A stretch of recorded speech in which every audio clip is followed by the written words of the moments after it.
When you compare the different missions of each military service, the U.S. Navy and Marine Corps clearly emerge as the premier forward-deployed crisis management force.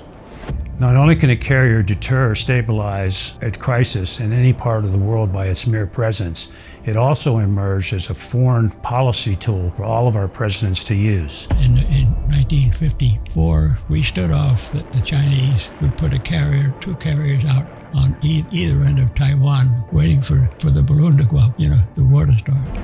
But it's how we use the aircraft carrier that's ultimately going to be important to us, because it is the greatest tool. When we steam into theater, we're ready to go to war. Cuban Missile Crisis, with the Russians and their preparation to set up a nuclear capability on Cuba, 100 miles away.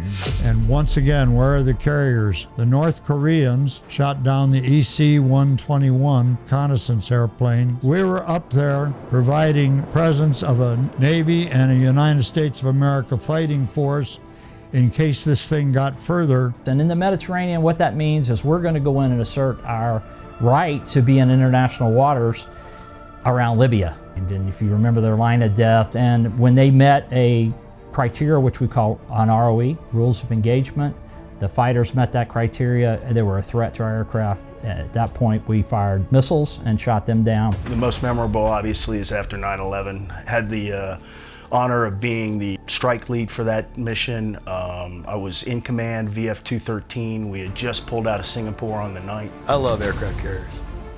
My happy place is in a fighter cockpit, on a flight deck, at sea. The technologies that have changed in aircraft carriers is quite extraordinary. Technology changes dramatically with combat systems, and then of course look at the leap in technology jump we've gone to the Gerald Ford. The Gerald F. Ford, the Ford class, it's a badass ship. It's a smaller and a lighter ship, which allows more sponsons and more weapon stations on the actual aircraft carrier. So it's a much greater design, more potential for future use, and a great opportunity to kind of expand as the threat evolves. As I look into the future and I look at Ford-class aircraft carriers, I don't see any change in the need for our carriers and our carrier wings for the next 100 years.